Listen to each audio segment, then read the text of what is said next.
తెలుగు తీరాన ఉత్పత్తైన steel.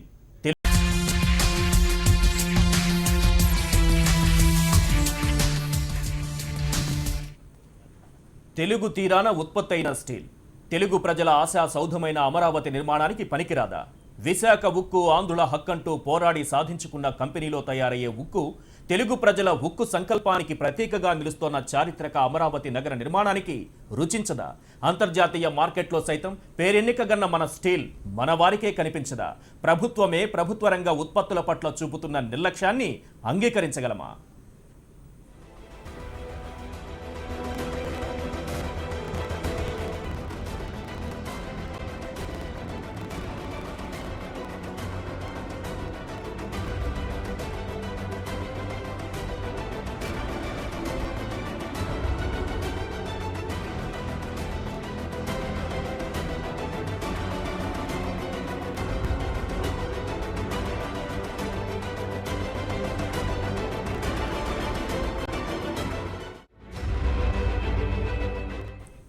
Make in India అంటారు, make in Andhra Pradesh అంటూ నినాదాలిస్తారు.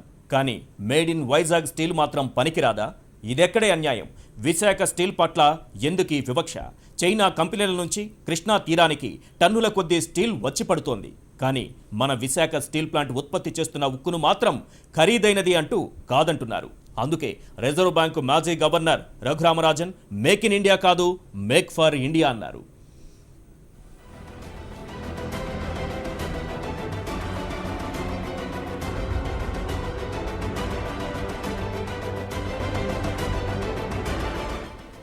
ఢిల్లీ నుంచి గల్లీ లీడర్ల వరకు అందరూ మేక్ ఇన్ ఇండియా అంటారు. కానీ మేడ్ ఇన్ ఇండియా అంటే మాత్రం చిన్న చూపే. ఆంధ్రుల ఆత్మ గౌరవానికి అంతర్జాతీయ సాక్షిగా నిలుస్తోన్న అమరావతి నిర్మాణానికి మన ఉక్కు వాడరేందుకు? చౌకగా వస్తుందని చైనా నుంచి దిగుమతి చేసుకుంటున్నారు ఎందుకు? తాత్కాలిక రాజధాని నిర్మాణానికి 10,000 టన్నుల ఉక్కు అవసరమైతే అందులో కేవలం 4,000 టన్నులు మాత్రమే విశాఖ స్టీల్ను వాడారు. మిగిలిందల్లా విదేశాల నుంచి వచ్చిందే. అమరావతి ప్రాజెక్టుతో పాటు 2 లక్షల ఇళ్లు నిర్మిస్తోన్న హౌసింగ్ బోర్డుకు 52,000 టన్నుల ఉక్కు అవసరమవుతుంది. ఈ ఆర్డర్లన్నీ విశాఖ స్టీల్స్కు ఎందుకు ఇవ్వరు?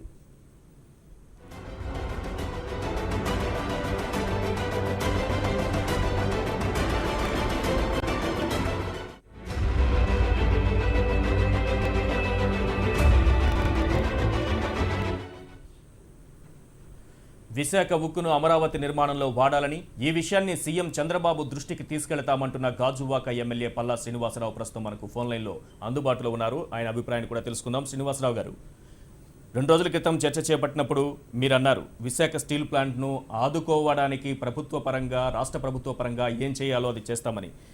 అదే సమయంలో ఒక అంశం తెర మీదకు వచ్చింది.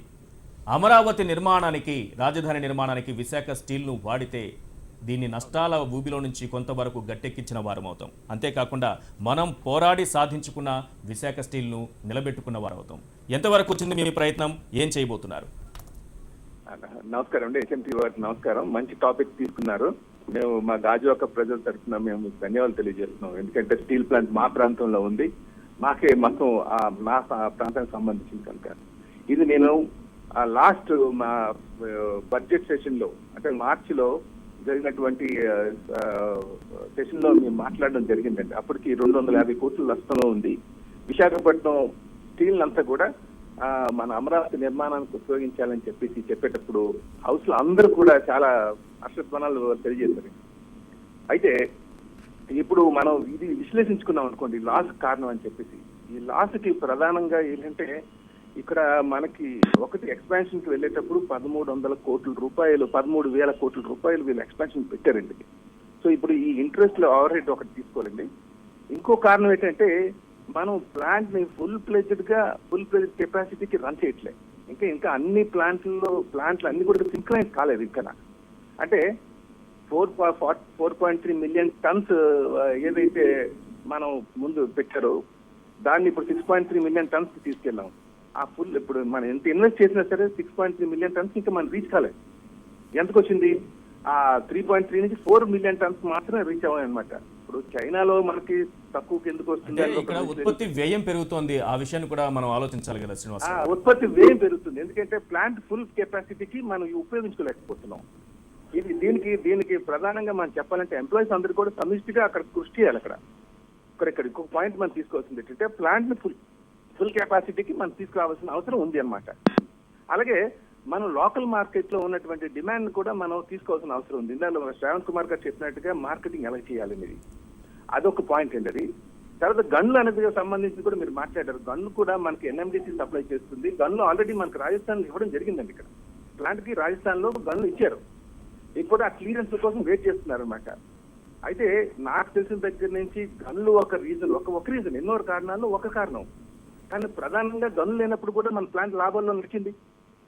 ఆ లాభాల్లో నడిచింది కనుక మనం చేయాల్సింది కాస్త ఏంటంటే ఈ ప్లాంట్ ఇప్పుడు ఉత్పత్తి అయినటువంటి స్టీల్ ని ఎలాగ మనం లోకల్ గా మార్కెట్ లో పెట్టాలి అన్నది ఒక పాయింట్. ఆ పాయింట్ లో మేము ఎలాగైనా రాష్ట్ర ముఖ్యమంత్రి వారి ప్రొఫెసర్ నాగేశ్వర్ గారితో మనం మాట్లాడిన సందర్భంలో ఇదే అంశం పైన ఆయన మాట్లాడుతూ మీరు చూసే ఉంటారు, ఒక విషయం చెప్పారు. అమరావతికి ఒక బ్రాండ్ అంబాసిడర్ గా ఉన్న సీఎం ఎందుకు విశాఖ స్టీల్ ప్లాంట్ కి బ్రాండ్ అంబాసిడర్ గా ఉండరు? ప్రపంచవ్యాప్తంగా దీనికి ఒక బ్రాండ్ అంబాసిడర్ గా దీని నాణ్యత విషయంలో కానీ, ఉత్పత్తి విషయంలో కానీ, అది చేస్తున్నటువంటి పని విషయంలో కానీ ఎందుకు ముందుకెళ్లరు?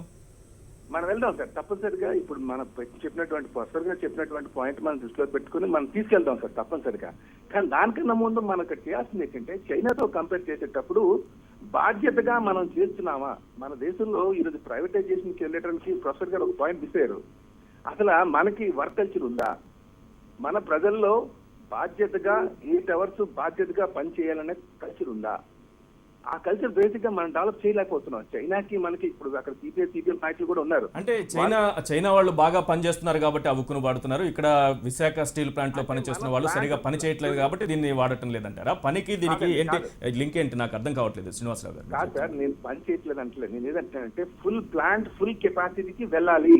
అవును, మనం విస్తరణ చేపట్టినప్పుడు 13,000 కోట్లు అవసరమైతే 6,000 కోట్లు సొంతంగా నిధులు ఖర్చు పెట్టుకుంది. ఒక 7,000 కోట్ల వరకు బయట నుంచి సమీకరించుకుంది. కేంద్రం నుంచి ఏ నిధులు వచ్చాయి? ఎవరు ఆదుకున్నారు? ఇప్పటికే ఆ నష్టాల నుంచి ఆదుకోవడానికి ప్రభుత్వాలు ఏం చర్యలు తీసుకుంటున్నాయి? కాదండి, ఇప్పుడు ఏదంటే వీళ్ళకి ఇప్పుడు ప్లాంట్ వాళ్ళ ఓన్ డెసిషన్ తీసుకోవడానికి ఇదివరకు గవర్నమెంట్ ఇంటర్వెన్షన్ ఉంది. ఇప్పుడు దానికి ఒక ఇండిపెండెంట్ బోర్డు ఉంది. ఏ డెసిషన్స్ అయినా వాళ్ళు తీసుకుంటున్నారు. సో నేనేమంటున్నానంటే మన ప్లాంట్ ఫుల్ కెపాసిటీకి యూటిలైజ్ చేయాలి. మనం ఏదైతే 6.3 మిలియన్ టన్స్ కి మనం ఈ రోజు 13,000 కోట్లు పెట్టి వెళ్ళామో ఆ 6.3 మిలియన్ టన్స్ కి మనం రీచ్ అయ్యామా? ఇంకా 4 మిలియన్ టన్స్ కి ఉన్నాం మనం. అంటే స్టీల్ ఉత్పత్తి అనేది ఫుల్ కెపాసిటీ చైనాలో ఎందుకు తక్కువ చేయగలుగుతున్నారంటే వాళ్ళు 110%, అంటే 100%కి 110% కెపాసిటీలో వాళ్ళు ప్రొడక్షన్ తీసుకున్నారు. ఇక్కడ మనం ప్రొడక్షన్ ఫుల్ గా దింపాలి. ఆ దింపిన తర్వాత ఆ ప్రోడక్ట్ ఎలా మూవ్ చేయాలన్నది మళ్ళీ ఆలోచించాలి. అంటే ఈ రోజు 13,000 కోట్లు పెట్టి ఆ 6.3 మిలియన్ టన్స్ కి మనం తీసుకెళ్ళకంటే 4 మిలియన్ టన్స్ దగ్గర ఉన్నాం. అంటే మనం ఒక విషయం అండి, అసలు పాయింట్ మర్చిపోయి ఇది ఎందుకు ఇంత నష్టాల్లోకి వెళ్ళిపోతుంది? 55% అదనంగా ఉత్పత్తి వ్యయం పెరిగింది. ఎందుకు? సొంత గనులు లేకపోవడం వల్ల 500 రూపాయలు ఖర్చు పెట్టాల్సిన చోట 5,000 రూపాయలు ఖర్చు పెడుతున్నాము. ఇవన్నీ కారణాలు. ఈ వీటి నుంచి బయటపడిన తరువాత, ఇవన్నీ చేసిన తరువాత దాని మీద మీరు ఏదైతే ఫోకస్ చేస్తున్నారో అది కరెక్ట్ కాదు అంటున్నాను నేను. సొంత గనులు ఒక రీజన్ మాత్రమే, 100 కారణాల్లో ఒక కారణం. ప్రొఫెసర్ గారు అదే ఆయన మాటలు విన్న తర్వాత నాకు అదే నవ్వు వచ్చింది. అక్కడ ఎందుకు సొంత గన్లు అన్నది మనకు ఆల్రెడీ రాజస్థాన్ లో ఇచ్చారు. మీకు మిగతా ఒరిస్సాలో వాటిలో ఏదైతే ఉన్నదో వాళ్ళకి స్టేట్ గవర్నమెంట్స్ వాళ్ళ ఓన్ పాలసీ తీసుకున్నారు. పాలసీ ఏంటంటే మేము గన్లు ఇవ్వాలంటే మీరు ఇక్కడ ప్లాంట్ పెట్టాలి అనే ఒక పాలసీ తీసుకున్నారు వాళ్ళు స్టేట్ గవర్నమెంట్. కాదండి, విశాఖ స్టీల్ ప్లాంట్ కు గనులు ఉంటే ఎంత వరకు ఉత్పత్తి వ్యయం తగ్గేదే? అది మీకు తెలుసు కదా, 55% ఉత్పత్తి వ్యయం దానిపైనే పెట్టాల్సి వస్తుంది. అంటున్నారు. మీకు రాజస్థాన్ దగ్గర నుంచి వచ్చినా సరే టన్ను దగ్గర 1000 రూపాయల కన్నా ఎక్కువ రాదండి. టన్ను ముడి సరుకు మనం కొనాలంటే ఎంత అవుతుంది? 500 రూపాయలు సొంతంగా ఉంటే ఖర్చు అవుతుంది. ఈ రోజు 5,000 రూపాయలు ఖర్చు పెట్టాల్సి వస్తుంది టన్ను మీద. కాదండి, ఆ మాట మీరు తీసుకుంటున్నారు. 500 రూపాయలకి టన్ వస్తుందని చెప్పి మీకు ఇంకోటి తెలుసుకో సొంత గనులు ఉంటే ఎన్ఎండిసి సెంట్రల్ గవర్నమెంట్. ఇప్పుడు మనకి కావాలంటే ఎన్ఎండిసి స్టీల్ ప్లాంట్ కలపాలి, లేదా స్టీల్ ప్లాంట్ లో ఎన్ఎండిసిని కలపాలి సొంత గనులు కావాలనుకుంటే. ఎందుకంటే ఇప్పుడు మనకు రాజస్థాన్ లో మనకు ఆల్రెడీ ఇచ్చారు. ఓకే, డెఫినెట్గా మీరు లేవనెత్తిన పాయింట్లు ఎలా ఉన్నాయంటే ప్రభుత్వం చేయాల్సిన పనులు ప్రభుత్వం చేయకుండా, ప్రభుత్వ రంగ సంస్థల్ని ప్రభుత్వం ఆదుకునే విషయంలో నిర్లక్ష్యం వహించి, మీరు ఇవి చేయట్లేదు, ఈ కారణాలు ఉన్నాయి, స్టీల్ ప్లాంట్లో ఈ లోపాలు ఉన్నాయి, అవి చూపిస్తున్నాయి. కానీ ప్రభుత్వ రంగ సంస్థని ప్రభుత్వమే కాపాడుకోవాలనే బాధ్యత నుంచి తప్పించుకుంటున్నట్టుగా మీకు ఎక్కడా కనిపించట్లేదా? లేదు సార్, మనం ఎలాగంటే మనం లోకల్ మార్కెట్ లో మార్కెటింగ్ ఇంప్రూవ్ చేయాలి. మనం ఏదైతే అమరావతి నిర్మాణం చేస్తున్నారో దాంట్లో కూడా స్టీల్ ప్లాంట్ స్టీల్ వాడాలి. ఈ రెండు మేము ఎప్పుడు గలమెత్తాం, ఇప్పుడు రేపు ఒత్తిడి కూడా తెస్తాం, వాడిస్తాం. నేను రైట్ సార్, మీరు అన్నది డైరెక్ట్ ఈ పాయింట్కి రండి. ఈ అమరావతి నిర్మాణంలో విశాఖ స్టీల్ను వాడుతాము అనేటటువంటి ఒక ఒత్తిడి ప్రభుత్వం మీద తీసుకొచ్చి డెఫినెట్గా అటువంటి నిబంధన ఏదైనా తీసుకొస్తామని మీరు మాట ఇవ్వగలరా? తప్పనిసరిగా చేయిస్తానండి. ఇది ఎప్పుడో నేను మాట్లాడాను. ఇది మార్చ్ లో మీరు మరి బడ్జెట్ సెషన్ లో తీసుకుంటే ఖచ్చితంగా నేను ఇదే మాట మాట్లాడాను. అదే మాట మీద కట్టుబడతాను. అదే మాట ఎందుకు జరగలేదు బడ్జెట్ సెషన్ లో అయినప్పటికీ కూడా? ఎందుకు ఆ వైపుగా ఇప్పటి వరకు ప్రభుత్వం దృష్టి పెట్టలేదు? అప్పటికి ఈ టెండర్స్ ఎన్ని కూడా ఖరారు అయింది, ఏవైతే అయ్యాయో. ఇప్పుడు ఏదంటే ఇది టెంపరీ దానికి నిర్మాణం చేసి పెట్టారు. టెంపరీ సెక్రటేరియట్ అవుతుందన్నమాట. మెయిన్ దానికి ఏదైతే ఉందో దాని మీద నేను ఖచ్చితంగా ఒత్తిడి తెస్తానండి. దాంట్లో కూడా 6,000 టన్నులు చైనా స్టీల్ వాడారండి. ఆ వాటర్ ఏం చెప్తాను మీకు. అదేండి నేను అన్నది, చైనా స్టీల్ మనకి 23,000 రూపాయలకు వస్తుంది, మనం 29,000 తెస్తున్నామండి ఇక్కడ. దీనికి కారణం ఏంటంటే ప్లాంట్ ఫుల్ కెపాసిటీ యూటిలైజ్ చేయాలి. అది కూడా కారణం. మీరు చెప్తున్న కారణాలు కాదనట్లేదు, కానీ ప్రభుత్వం తన బాధ్యత నుంచి తప్పించుకుంటూ లోపాలు ఉన్నాయి, స్టీల్ ప్లాంట్ లోపాలు ఉన్నాయని మాట్లాడడం ఎంతవరకు కరెక్ట్ అని నేను అంటున్నాను. నేను అన్నది ఏంటంటే ఇది సమిష్టిగా చేయాల్సింది. ఇప్పుడు ఇండిపెండెంట్ గా స్టీల్ ప్లాంట్ పెట్టారు, అసలు గవర్నమెంట్ ఇంటర్వెన్షన్ చాలా తక్కువ. మీరు ప్రైవేటైజేషన్ కి 90% గా ఇంత మాట్లాడినప్పుడు నేను విన్నాను. అప్పుడే నేను అడిగాను నాకు ఒకసారి చేయమని చెప్పేసి. కానీ మనం ప్రైవేటైజేషన్ కి ఎందుకు వెళ్ళామనేది కూడా మీరు ఒకసారి తెలుసుకోవాలి. 1990లో ఎందుకు ప్రైవేటైజేషన్ వెళ్ళామని. ఈ రోజు ఇక్కడ నేను అన్నది ఏంటంటే ఎంప్లాయీస్ కానీ అందరూ కూడా సమిష్టిగా చేయాల్సినటువంటి సమయం ఇది. ప్రభుత్వ పరంగా ఒక ఎమ్మెల్యేగా నా స్థాయిలో నేను చేయాల్సింది ఏంటంటే రేపు నిర్మాణం జరగబోయే క్యాపిటల్ నిర్మాణానికి స్టీల్ ప్లాంట్ స్టీల్ వాడాలి అనేది నా ఒత్తిడి చెప్తాను. రైట్, మీరు ఒత్తిడి తీసుకొచ్చి ప్రభుత్వం నుంచి ఆ నిబంధన వచ్చేలా, ఆ మాట వచ్చేలా చేయండి. నిజంగా మీకు శ్రీనివాసరావు గారు ధన్యవాదాలు తెలుపుతుంది HM TV. Right, thank you అండి. సిపిఐ రాష్ట్ర కార్యదర్శి సత్యనారాయణ మనకు ఇదే అంశంపైన ఏం మాట్లాడారో ఒకసారి చూద్దాం. అమరావతి నిర్మాణం ఎప్పుడైతే అమరావతి శంకుస్థాపన చేశారో, లేకపోతే నూతన రాజధాని నగరం నిర్మాణం చేయాలని అనుకున్నారో, అప్పుడే స్టీల్ ప్లాంట్ సిఎండి గారు ముఖ్యమంత్రిని కలిసి నూతన రాజధాని నిర్మాణానికి అవసరమైనటువంటి ఉక్కు అంతా కూడా విశాఖ ఉక్కు నుంచే మీరు తీసుకోవాలి, తద్వారా విశాఖ ఉక్కుకి మీరు మద్దతు ఇచ్చినట్టు అవుతారని చెప్పని అన్నారు. ఈరోజు ప్రభుత్వ రంగానికి మద్దతు ఇచ్చే పద్ధతిలో మన రాష్ట్ర ప్రభుత్వం లేదు, చంద్రబాబు నాయుడు గారు అసలు లేరు. ఆయనంతా కూడా ప్రైవేటీకరణ మంత్రాన్ని జపిస్తున్నటువంటి నేపథ్యంలో విశాఖ ఉక్కును ఆదుకుంటామని బయటికి చెప్తున్నారు తప్ప ఆంతరంగికంగా ఆయనకి ప్రైవేటు వ్యక్తులు వాళ్ళ ప్రయోజనాలు ఇవే ఆయన దృష్టిలో పెట్టుకున్నారు. అందువలనే ఇది విశాఖ ఉక్కుకి ఆ రకమైనటువంటి ఆర్డర్ ఇవ్వడంలో వైఫల్యం చెందారని చెప్పని మేము భావించవచ్చు. ప్రపంచంలో ప్రపంచ దేశాలకే ఇక్కడ తయారైనటువంటి ఉక్కు ఉత్పత్తులు, ఇక్కడ చేస్తున్నటువంటి ఉక్కు ఉత్పత్తులను బయటికి ఎగుమతి చేస్తూ ఉన్నారు. రెండోది రీఎన్ఫోర్స్మెంట్, భవన నిర్మాణాలకు అవసరమైనటువంటి ఉక్కు అంతా కూడా విశాఖ స్టీల్ ప్లాంట్ ఉత్పత్తి చేస్తున్నటువంటి నేపథ్యంలో ఖచ్చితంగా అమరావతి నగర నిర్మాణానికి అవసరమైనటువంటి మొత్తం ఉక్కునంతా కూడా ఇవి సరఫరా చేయగలిగినటువంటి శక్తి విశాఖ ఉక్కుకు ఉందని చెప్పని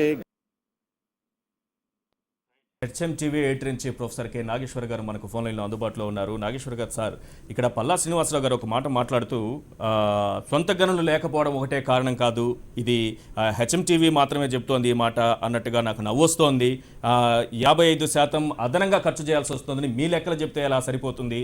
ఇది స్టీల్ ప్లాంట్లో ఇంకా విస్తరణ చేపట్టారే కానీ పూర్తి స్థాయిలో ఉత్పత్తి సామర్థ్యం పెరగలేదు. ఇలాంటి అంశాలపైన దృష్టి పెట్టాలి అంటున్నారు. ఎట్లా చూడాలి సార్ ఈ వ్యాఖ్యల్ని? ఎమ్మెల్యే గారికి నవ్వొస్తే నేనేం చేయలేను, ఆయన నవ్వచ్చు, అభ్యంతరం ఏం లేదు నా మాటలను బట్టి. కానీ హెచ్ఎం టీవీ కార్యక్రమాన్ని ఒక ఎమ్మెల్యే గారే చూడడం లేదు, లక్షలాది మంది తెలుగు ప్రజలు చూస్తున్నారు. నాకు ఉదయం నుంచి ఇప్పటికే ఒక 150 ఫోన్లు వచ్చాయి. అందువల్ల దాంట్లో ఏమి డౌట్ లేదు. వాళ్ళందరూ నవ్వితే, ప్రజలు నవ్వితే నాకు అభ్యంతరం లేదు, ఎమ్మెల్యే గారు నవ్వితే నవ్వుకోవచ్చు. ఒకటి. రెండవది, అది ఒక్కటే కారణము సొంత గనులు లేకపోవడమే అని నేను ఎక్కడా అనలేదు. చెప్పిన అనేక సమస్యల్లో అదొక సమస్య, అది కీలకమైన సమస్య.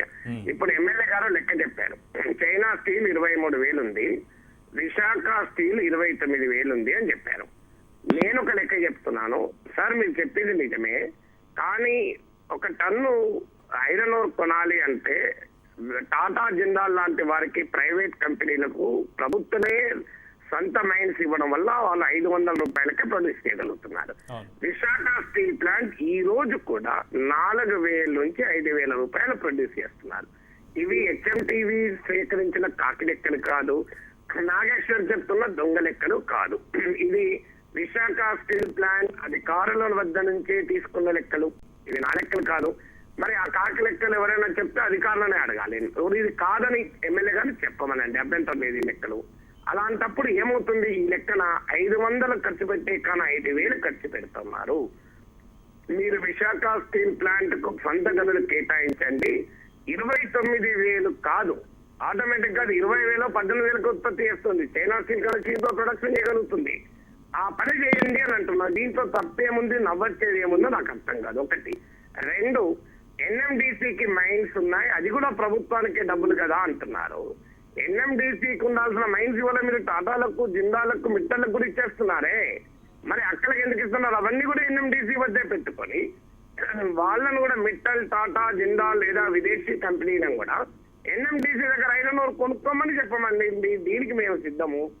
ఇది 3వది, విశాఖ స్టీల్ ప్లాంట్ ను ఎన్ఎండిసిని మెర్జ్ చేయండి. మీరు హిందుస్థాన్ షిప్ యార్డ్ ను అలా చేసిన తర్వాతనే విశాఖలో హిందుస్థాన్ షిప్ యార్డ్ నిలబడ్డది. మీరు అలాగే స్టీల్ ప్లాంట్ ను ఎన్ఎండిసిని మెర్జ్ చేయండి. అలాంటప్పుడు స్టీల్ ప్లాంట్ కు సొంత ఇనుప ఖనిజ మైన్స్ వస్తాయి. అలాగే మీకు ఎన్ఎండిసికి కూడా ఒక పెద్ద స్టీల్ ప్లాంట్ ఉంటుంది. ఈ 2 ప్రభుత్వ రంగ సంస్థలే, కేంద్ర ప్రభుత్వ రంగ సంస్థలే. ఇక 3 ఇంకొక అంశం ఆయన చెప్పాడు, విస్తరణ వల్ల నష్టం జరిగింది అని అన్నారు. మరి ఈ నష్టం జరిగే విస్తరణను తెలుగుదేశం ఎమ్మెల్సీలే, నేను ఎమ్మెల్సీగా ఉన్న కాలంలో అడిగారు. ఇది అడిగారో లేదో గౌరవనీయులు రాష్ట్ర ఉప ముఖ్యమంత్రి చినరాజప్ప గారిని, దాడి వీరభద్రరావు గారిని, పల్లె రఘునాథ రెడ్డి గారిని, యనమంచిలి రాజేంద్ర ప్రసాద్ గారిని, వీళ్ళందరూ నాతో పాటు శాసన మండలిలో ఉన్నవారే. మరి నష్టాలు వచ్చేటువంటి పని చేయమని ఆ రోజు కాంగ్రెస్ పార్టీ అధికారంలో ఉన్నప్పుడు మీరు ఎందుకు అడిగారు? అలా అడిగినందుకు ఇవాళ ఏమన్నా క్షమాపణ చెప్తారా? మరి ఆ రోజేమో విస్తరణ కావాలన్నారు, ఈ రోజు విస్తరణ వల్లనే నష్టం జరిగిందంటే మరి ఎవరికి నవ్వు రావాలి? ఇంకొకటి, విస్తరణ ఫుల్ పొటెన్షియల్ లేదు అంటున్నారు. ఆయన అన్నది నిజం, అది కాదని నేను అన్నాను. దీన్నే ప్లాంట్ లోడ్ ఫ్యాక్టర్ అంటారు. ఎందుకంటే అంత ఎగతాళి చేయించు. హలో హలో ఆ కాస్ట్ అంత తెలివితేటలతో నేను నేర్చుకున్నది ఏంటి అంటే, ప్లాంట్ లోడ్ ఫ్యాక్టర్ పిఎల్ఎఫ్ అంటారు. ఈ plant load factor Visakha steel లోనే తక్కువ ఉంది అని అంటున్నారు. ఆ విస్తరణ మీరు ఫుల్ పొటెన్షియల్ లో ప్రొడక్షన్ చేయండి అంటున్నారు. అయ్యా ఎమ్మెల్యే గారు, మీరు అమరావతి నిర్మాణానికి మొత్తం విశాఖ స్టీలే వాడుతాము అని మీరు చంద్రబాబు నాయుడు గారితో విశాఖ స్టీల్ ప్లాంట్ తో ఒక అగ్రిమెంట్ పైన సంతకం చేయించండి. ఆటోమేటిక్ గా ప్రొడక్షన్ పెరుగుతుంది కదా. ఇప్పుడు ఉత్పత్తి చేసి అమ్ముకోలేని పరిస్థితి ఉంటే ఉత్పత్తి చేసి నష్టం వస్తుంది. ఆ లెక్కలు తెలియదా? మరి ఇది చూసి ఎవరికి నవ్వు రావాలి? అందువల్ల ఇక ప్రభుత్వం ఇవాళ 6,000 కోట్ల రూపాయలు స్టీల్ ప్లాంట్ సొంత వనరులు ఖర్చు పెట్టింది. మిగిలిన డబ్బులు అప్పులు తెచ్చింది. అప్పుల పైన వడ్డీలు కట్టాల్సి రావడం వల్ల నష్టం వస్తుంది అని ఎమ్మెల్యే గారు చెప్పారు. 100% కరెక్ట్. అందుకే ఎమ్మెల్యే గారికి నేను ఏమంటున్నానంటే, ఈ 6,000 కోట్ల రూపాయలు మీరు డాక్రా రుణాలకు 10,000 కోట్లు ఇప్పించారు కదా. మీరు ప్రైవేట్ కంపెనీల, విదేశీ కంపెనీలకు 100 ఎకరాల అమరావతిలో దాదాపు ఉచితంగా ఇస్తున్నారు కదా. మీరు అందుకే నేను అడిగేది ఏంటంటే, వయబిలిటీ గ్యాప్ ఫండింగ్ అంటారు ఇండస్ట్రియల్ సెక్టార్ లో.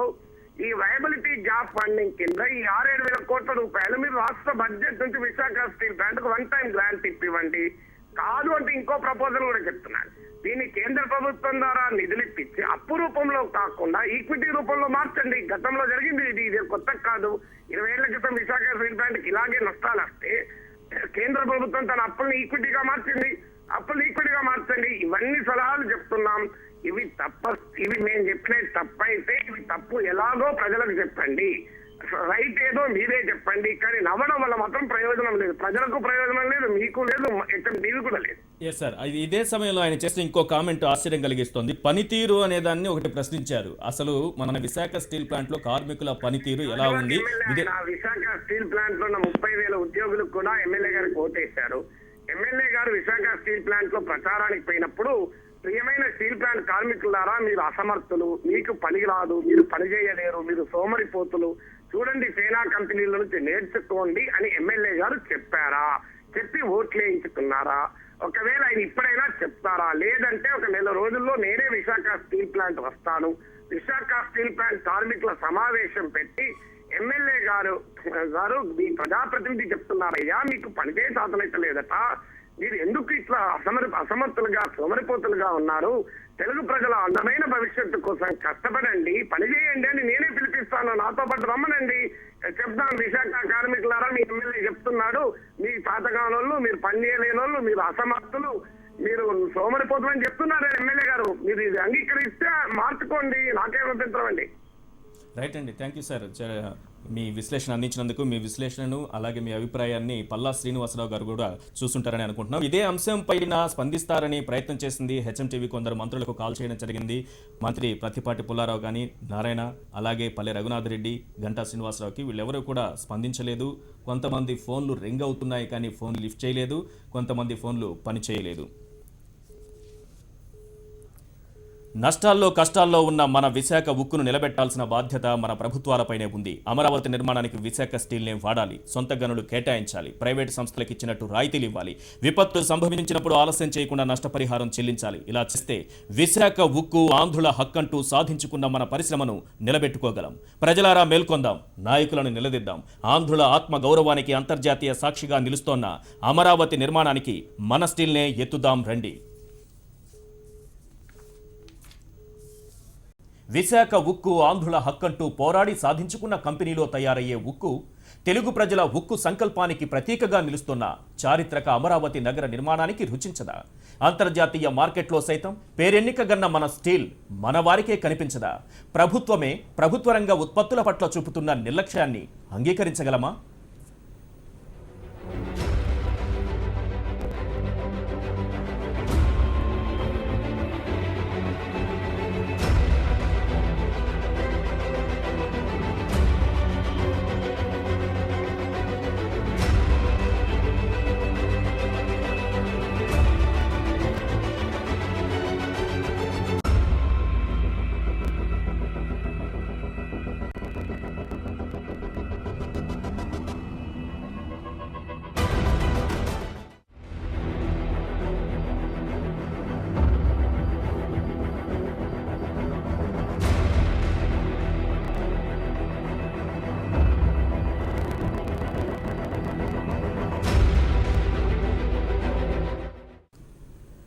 మేక్ ఇన్ ఇండియా అంటారు, మేక్ ఇన్ ఆంధ్రప్రదేశ్ అంటూ నినాదాలిస్తారు. కానీ మేడ్ ఇన్ వైజాగ్ స్టీల్ మాత్రం పనికిరాదా?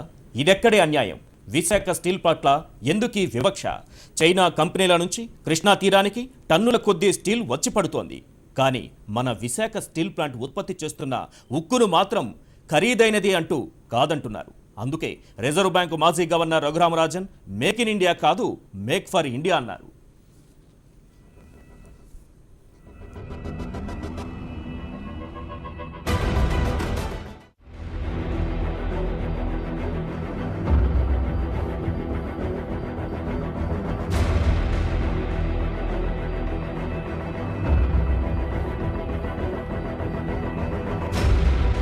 రైట్, ఇదే అంశంపై మనతో మాట్లాడడానికి బాబురావు గారు, CPM CRDA party convener, Vijayawada నుంచి మనకు లైవ్లో అందుబాటులో ఉన్నారు. అలాగే వైజాగ్ నుంచి గుడివాడ అమర్నాథ్ గారు, వైఎస్ఆర్సీపీ నాయకులు లైవ్లో అందుబాటులో ఉన్నారు.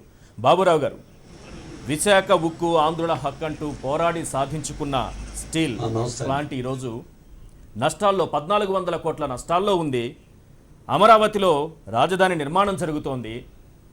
ఈ నిర్మాణానికి మన విశాఖ స్టీల్నే వాడితే దాన్ని నష్టాలను కొంతవరకు తగ్గించినట్టు అవుతుంది. మన స్టీల్, మనం ఉత్పత్తి చేసిన స్టీల్ మనమే వాడుకున్నాము. మన స్టీల్ గొప్పతనం, విశాఖ స్టీల్ ప్లాంట్ గొప్పతనం ప్రపంచవ్యాప్తంగా ఉన్న అన్ని దేశాలకు, చాలా దేశాలకు ఇక్కడ నుంచి ఎగుమతి అవుతున్నా, ఇక్కడ మాత్రం వాడటం లేదనేటటువంటి దానిపైన ఉన్నటువంటి ఇది బయటపడినట్టు అవుతుంది. ఎందుకు మన రాజధాని నిర్మాణానికి విశాఖ ఉక్కును వాడరు?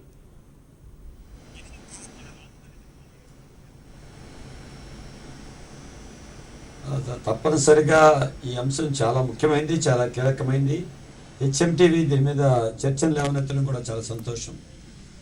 ఎందుకంటే ప్రభుత్వం చెప్పే మాటలకి చేతలకి సంబంధం ఉండాలి. విశాఖ స్టీల్ ఉక్కుని అమరావతికి మనం వాడుకోకపోతే ఇంకెవరు వాడాలి? అంతేకాదు, ఒక విశాఖ ఉక్కును వాడటం అనేది విశాఖపట్నంలో ఉన్న స్టీల్ ప్లాంట్కి సంబంధించిన నష్టాలని తగ్గించడానికే కాదు, మన ఆంధ్రప్రదేశ్ యొక్క ఔన్నత్యాన్ని, మన ఆంధ్రప్రదేశ్ యొక్క సామర్థ్యాన్ని చాటి చెప్పడానికి కూడా ఇది తప్పనిసరిగా ఉపయోగపడుతుంది. అంతేకాదు రాష్ట్రంలో ఈ రోజున ప్రభుత్వం రాబోయే కాలంలో అమరావతిని కానీ రాష్ట్రాన్ని కానీ ప్రపంచంలో ఒక అగ్రగామి రాష్ట్రంగా లేదు ఒక అగ్రగామి రాజధానిగా నిలుపుతామన్నారు. భవిష్యత్తులో నిలపడం సంగతి తర్వాత, ఇప్పుడున్నటువంటి ఆంధ్రప్రదేశే ఇప్పటికే చాలా అంశాల్లో మిగిలిన రాష్ట్రాలతో పోటీ పడే స్థితిలో ఉంది. కాబట్టి విశాఖపట్నం స్టీల్ని మనం వాడుకోవటం ద్వారా రాష్ట్రం ఈ ఉక్కు ఉత్పాదనలో మిగిలిన రాష్ట్రాలకి ఏమాత్రం కూడా తీసిపోయిన రీతిలో మన నాణ్యత కానీ మన సామర్థ్యం కానీ ఖచ్చితంగా రుజువు అవుతుంది. కాబట్టే ఇది ఆంధ్రప్రదేశ్ మొత్తానికి సంబంధించిన విషయంగా చూడాలి.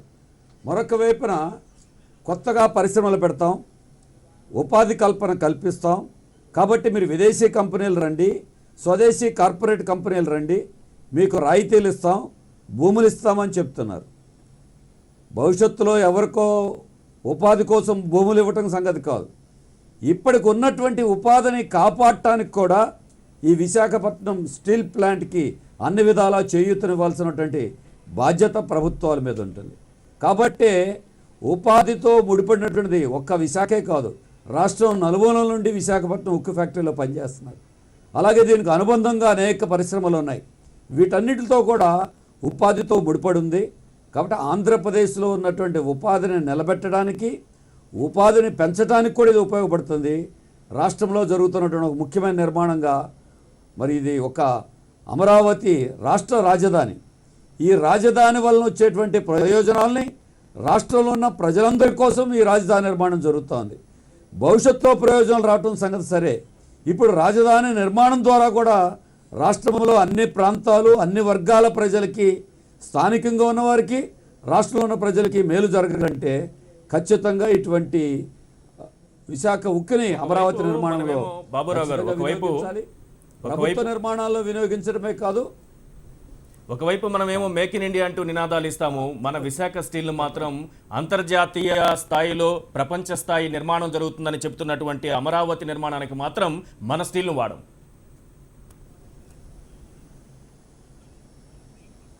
అవునండి, ఇది చాలా దురదృష్టకరం, చాలా అవమానకరమైన విషయం. బయట వాళ్ళు ఎవరు అవమానం చేయటం కాదు, మన ప్రభుత్వాలే మన అవమానపరిచినట్టు అవుతుంది. మన రాష్ట్రాన్ని మనమే కించపరుచుకున్న వాళ్ళు అవుతాం, మన రాష్ట్రాన్ని మనమే తక్కువ చూసుకున్న వాళ్ళు అవుతాం. ఇప్పుడు తెలుగువారి ఆత్మగౌరవం, ఆంధ్రుల ఆత్మగౌరవం ఇవన్నీ మాట్లాడేటువంటి ప్రభుత్వాలు మన ఆత్మగౌరవం నిలబడాలనంటే ఖచ్చితంగా మన రాష్ట్రం యొక్క ప్రత్యేకతని చాటి చెప్పుకోవటమే కాదు, మన కాళ్ళ మీద మనం నిలబడాలి. మన కాళ్ళ మీద మనం నిలబడాలంటే మన రాష్ట్రం కూడా ఇప్పటికే చాలా చెప్తున్నారు, మేము అన్ని ఇండికేటర్స్లో కూడా ఇతర రాష్ట్రాలతో పోటీ పడతాం, లేకపోతే అభివృద్ధి సూచికల్లో పోటీ పడతాం అని చెప్తున్నారు. ఈ పోటీ పట్టడం ఎలా వస్తుంది? పారిశ్రామిక రంగాన్ని నిలబెట్టుకోవటం ద్వారా, ఆ పారిశ్రామిక రంగంలో కూడా ప్రభుత్వ రంగాన్ని నిలబెట్టుకోవటం ద్వారా మన రాష్ట్రం యొక్క ఆర్థికమైనటువంటి ఔన్నత్యాన్ని నిలబెట్టుకోవటానికి, ఆర్థిక పటిష్టతకు కూడా ఉపయోగపడేటువంటి అంశం. బాబురావు కాబట్టి ఖచ్చితంగా దీనికి వాడుకోవాలి. ప్రభుత్వ రంగంలో వాడటమే కాదండి, అమరావతిలో జరిగేటువంటి ప్రైవేటు నిర్మాణాలకు కూడా ఇది వాడాలనేటువంటి నిబంధన ప్రభుత్వం పెట్టచ్చు. ఎందుకంటే ప్రభుత్వమే భూములు ఇస్తుంది వాళ్ళందరికీ.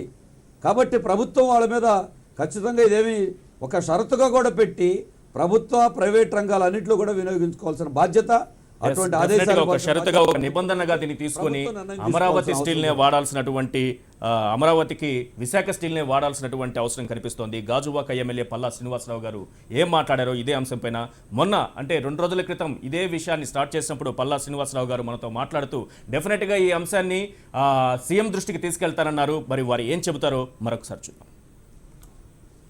ఏదైతే అమరావతి క్యాపిటల్ తలపెడుతున్నారో ఆ నిర్మాణానికి రేపు రాబోయే 2 రోజుల్లో ఒక స్టేజ్కి తీసుకొస్తామనే నమ్మకం మరి రాష్ట్ర ముఖ్యమంత్రి వర్యులకి, వారిపైన ప్రజలందరికీ ఉందండి. మరి అంత అద్భుతమైన రాజధాని నిర్మాణం కోసం స్టీలు కొన్ని లక్షల టన్నులే మరి వినియోగించే అవకాశం ఉంది. కనుక మరి రాష్ట్ర ముఖ్యమంత్రి వర్యులు మేము తప్పనిసరిగా దగ్గరుండి ఆయన అభ్యర్థించాం, గతంలో అభ్యర్థించాం, అసెంబ్లీలో మాట్లాడడం కూడా జరిగింది. ఇప్పుడు కూడా వారికి అభ్యర్థిస్తున్నాం, మా స్టీల్ ప్లాంట్కి ఏదైతే స్టీల్ ఉందో, స్టీల్ ప్లాంట్ వైజాగ్ స్టీల్ ఉందో, ఆ వైజాగ్ స్టీల్ అంతా కూడా అమరావతి నిర్మాణానికి వినియోగించాలని చెప్పేసి వారిని కోరుతున్నామండి.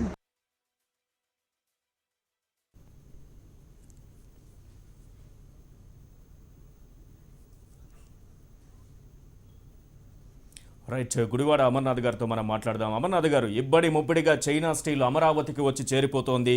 ఇప్పటికీ 10,000 టన్నులు అవసరమైతే 4,000 టన్నులు మాత్రమే విశాఖ స్టీల్ను వాడారు. మిగిలిందంతా కూడా చైనా నుంచి వచ్చి పడిన steel.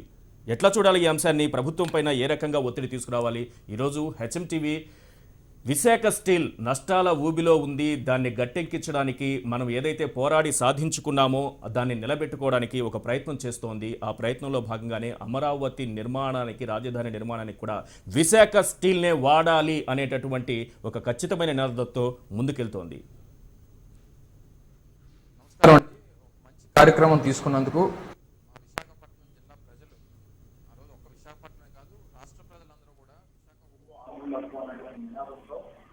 Visakhapatnam steel plant Andhra రాష్ట్రంలో నెలకొల్పాలి, ముఖ్యంగా విశాఖపట్నంలోనే అది నెలకొల్పాలనేటువంటి ఒక ఉద్యమం చేసినటువంటి కార్యక్రమం మనందరికీ గుర్తుంది. అది కూడా నేటికి మనం ఈరోజు చర్చిస్తున్నాం. నేటికి 50 సంవత్సరాలు పూర్తి చేస్తున్నటువంటి రోజు. అమృతరావు గారు మొట్టమొదటిసారిగా విశాఖ ఉప్పు ఆంధ్రనాథ్ పేరుతో ఆయన ఆమరణ నిరాకరణ చేసినటువంటి రోజున మనం ఈరోజు మాట్లాడుతున్నాం. దానికి 50 సంవత్సరాలు పూర్తి వస్తా ఉంది. ఈ రోజు ఉన్నటువంటి పరిస్థితులకి, ఆ రోజు ఉన్నటువంటి పరిస్థితులకి, ఈ రోజు ఉన్నటువంటి ప్లాంట్ పరిస్థితులు చూస్తే చాలా ఇబ్బందికరమైనటువంటి పరిస్థితుల్లో, చాలా దయనీయటువంటి పరిస్థితుల్లో ఈ రోజు స్టీల్ ప్లాంట్ ఉన్నందుకు బాధ కలుగుతా ఉంది. అంతమంది పోరాటం చేసినటువంటి వ్యక్తులు, దాదాపు 32-33 మంది ప్రాణాలు కోల్పోయి స్థాపించినటువంటి స్టీల్ ప్లాంట్, పోరాటం చేసి స్థాపించినటువంటి స్టీల్ ప్లాంట్ ఈ రోజు ఇటువంటి విస్తృతమైనటువంటి పరిస్థితికి వచ్చినందుకు మా అందరికీ కూడా చాలా బాధాకరంగా ఉంది.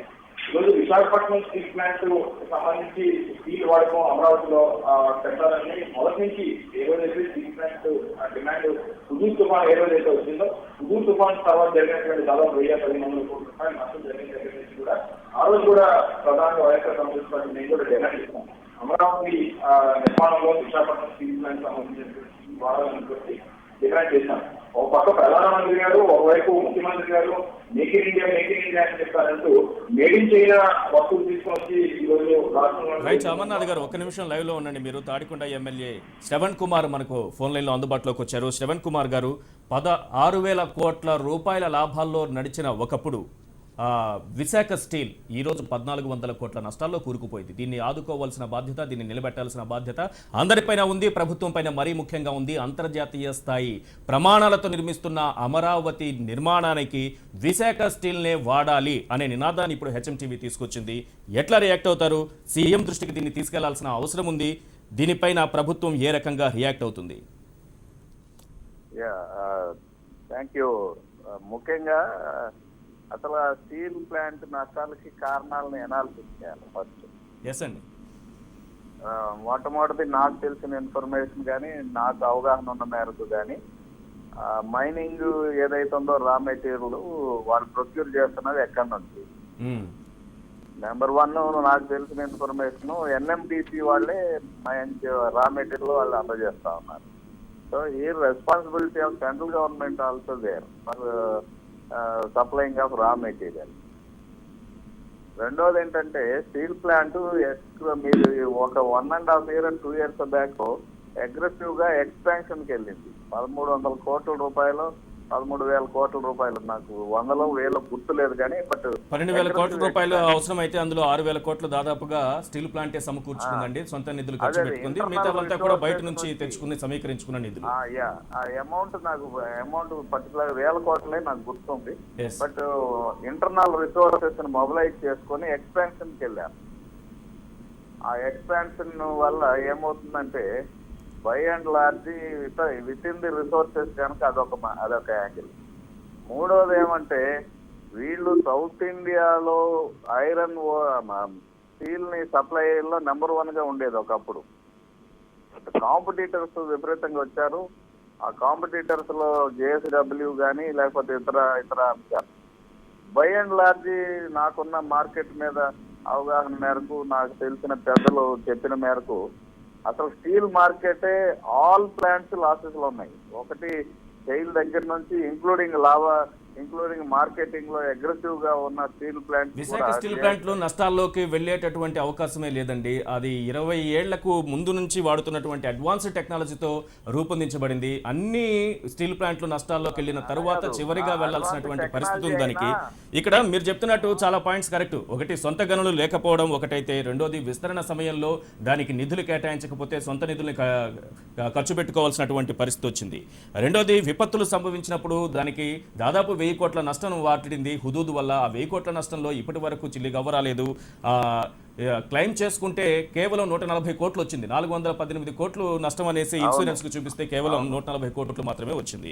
ఇప్పుడు ఇవన్నీ కరెక్ట్, మీరు మాట్లాడుతున్నవన్నీ కరెక్టే. కానీ ఈ నష్టాలు 1400 కోట్ల రూపాయల నష్టాల్లో ఉన్న కంపెనీని ఈ రోజు మనం నిలబెట్టడానికి మనకు ఒక అవకాశం దొరికింది. దాని లాభాల్లోకి కొంతవరకు తీసుకెళ్ళడానికి ఒక అవకాశం ఉంది.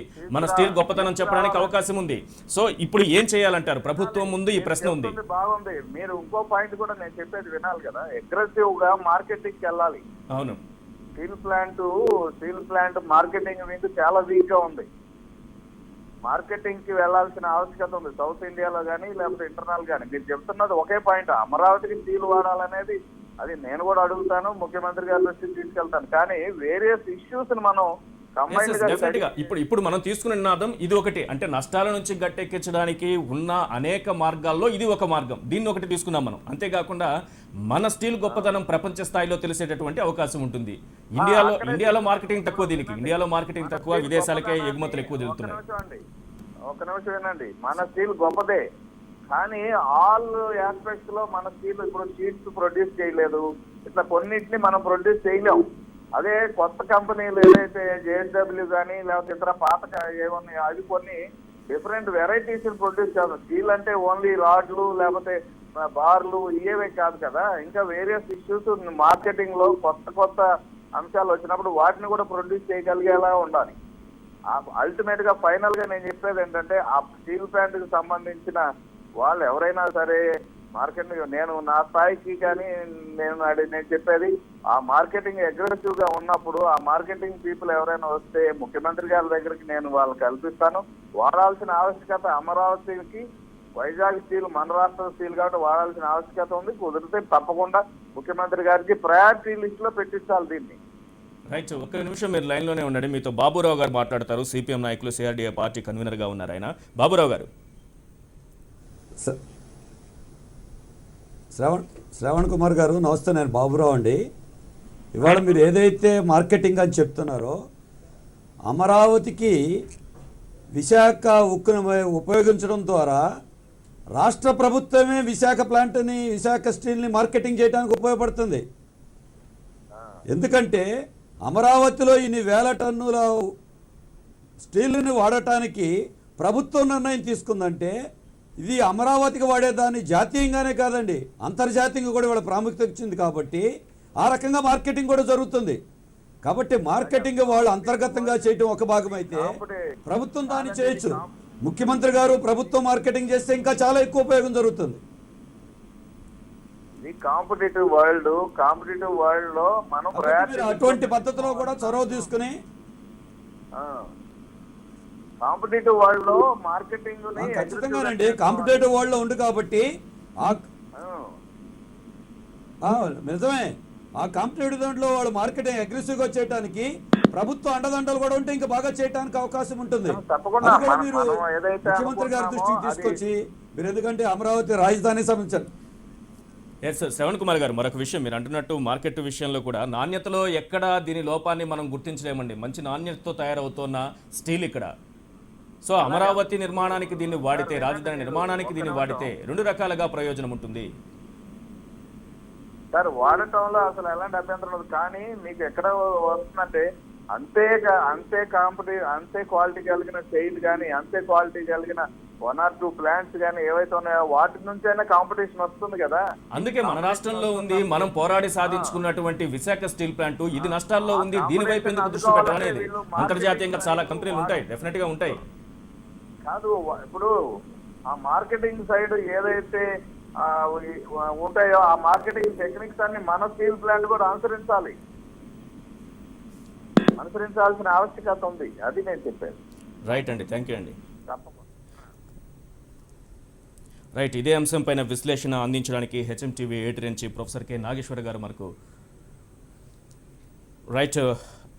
నాగేశ్వర గారితో మాట్లాడే ముందు అమర్నాథ్ గారితో ఒకసారి మాట్లాడదాం. అమర్నాథ్ గారు, ప్రభుత్వం నుంచి మనం ఇప్పుడు శ్రవణ్ కుమార్ గారితో కూడా మాట్లాడాం, కానీ కొంతవరకు మార్కెట్లోకి వెళ్ళాలి, మార్కెట్లోకి తను ప్రూవ్ చేసుకోవాలన్నట్టుగానే అక్కడ మాటలు కనిపిస్తుంది. కానీ డెఫినెట్గా మేము పార్టీ మీద లేకపోతే ప్రభుత్వం మీద లేకపోతే సీఎం మీద మేము ఒత్తిడి తీసుకొస్తాం, దీన్ని ఈ స్టీలే వాడుతాం అనేటటువంటి మాట రావటం లేదు. కేవలం ఇదొకటే కాదు, నష్టాలకి ఇదొకటే కారణం కాదు, ఇదొకటి చేసినంత మాత్రాన నష్టాల నుంచి గట్టెక్కేస్తుందని చెప్పలేమని కూడా అంటున్నారు. అంటే నష్టాలకు కారణాలు అనేకం ఉండొచ్చు, ఆదుకోవాల్సిన బాధ్యత, మన స్టీల్ అని చెప్పుకునేటటువంటి బాధ్యత మనకుందా లేదా? సరే, శ్రవణ్ కుమార్ గారు మాట్లాడినటువంటి మాటలకి ఇదేం కొత్తగా ఈ 2 సంవత్సరాలు 3 సంవత్సరాల ముందు ఎస్టాబ్లిష్ అయినటువంటి కంపెనీ కాదు. దాదాపు 40-45 సంవత్సరాల ముందు మొదలైనటువంటి ప్లాంటు, దాదాపు 30-35 సంవత్సరాల నుంచి కమిషన్లోకి వచ్చినటువంటి ప్లాంటు, ఎన్నో సంస్థలకి, దేశంలో ఉన్నటువంటి ఎన్నో సంస్థలకి స్టీల్ని అందించినటువంటి చరిత్ర ఉన్నటువంటి గొప్ప కంపెనీ విశాఖపట్నం స్టీల్ ప్లాంట్. దానికి మార్కెటింగ్ ఏ రకంగా చేయాలి, మార్కెటింగ్ ఏ రకంగా నేర్పించాలనేటువంటి పరిస్థితులు ఇంకా అంతా ఈరోజు దాదాపు 3 మిలియన్ సామర్థ్యంతో మొదలైనటువంటి ప్లాంట్ని ఈరోజు 6.1 మిలియన్ సామర్థ్యానికి తీసుకెళ్లేటువంటి పరిస్థితుల్లోకి ప్లాంట్ సొంత డబ్బులతో, ఎక్కడి నుంచో కేంద్ర ప్రభుత్వం లేకపోతే రాష్ట్ర ప్రభుత్వం సాయం చేసినటువంటి డబ్బులతో వాళ్ళు ఎక్స్పాన్షన్కి వెళ్ళారు. వాళ్ళకి వచ్చినటువంటి ఆదాయం, వాళ్ళకి వచ్చినటువంటి లాభాల నుంచి. అమర్నాథ్ గారు, ఒక్క నిమిషం మీరు లైవ్ లో ఉండండి. HMTV editor in chief professor K Nageswar గారు మనకు ఫోన్ లైన్ లో అందుబాటులో ఉన్నారు. సార్, విశాఖ స్టీల్ ప్లాంట్ నుంచి ఉత్పత్తి అయ్యేటటువంటి స్టీల్ ఎంత నాణ్యత ఉందో మనకు తెలుసు. నాణ్యత పరంగా కూడా ఎక్కడ డోకలేదు. మనం కొద్దిసేపటి క్రితం మాట్లాడినప్పుడు కొంతమంది తెలుగుదేశం పార్టీ నాయకులతో మాట్లాడిన సమయంలో కూడా కొన్ని అనుమానాలు, అంటే మార్కెట్ పరంగా ముందుకెళ్ళాలి అని అంటున్నారు. ఇవన్నీ పక్కన పెడితే అసలు విశాఖ స్టీల్ను అమరావతి నిర్మాణానికి వాడుకోవడంలో ప్రభుత్వానికి ఏమన్నా అభ్యంతరాలు ఉంటాయా? ఎందుకు ఆ వైపుగా ఆలోచించదు దీన్ని నష్టాల నుంచి గట్టెక్కించడానికి? ఇప్పుడు అశోక్ గారు మిత్రులు మాట్లాడిన దాంట్లో ఒకటి మార్కెటింగ్ గురించి చెప్పాడు. నేను అనేది ఏంటంటే, భారత ప్రధానమంత్రి నరేంద్ర మోడీ గారు రిలయన్స్ జియోకు బ్రాండ్ అంబాసిడర్ గా వ్యవహరిస్తున్నారు. విశాఖ స్టీల్ ప్లాంట్ కు ప్రపంచ ప్రఖ్యాత ఆంధ్రప్రదేశ్ ముఖ్యమంత్రి చంద్రబాబు నాయుడు గారు ఎందుకని బ్రాండ్ అంబాసిడర్ గా వ్యవహరించారు? ఆ మార్కెటింగ్ టెక్నిక్స్ నేర్పచ్చు ఒకటి. 2, ఇది ఎక్స్పాన్షన్ వల్ల విశాఖ స్టీల్ ప్లాంట్ నష్టాల్లోకి వచ్చింది అని అంటారు. నేను 2007 నుంచి 2015 మధ్య కాలంలో శాసన మండలిలో ఆనాటి ప్రతిపక్షమైన తెలుగుదేశం సభ్యులతో కలిసి నేను శాసన మండలిలో ఉన్నాను. ఆ రోజు తెలుగుదేశం నాయకులు శాసన మండలిలో రాజశేఖర రెడ్డి గారి ప్రభుత్వాన్ని నిలదీశారు. విశాఖ స్టీల్ ప్లాంట్ విస్తరణకు మీరు కేంద్రంపై ఒత్తిడి తీయండి అని.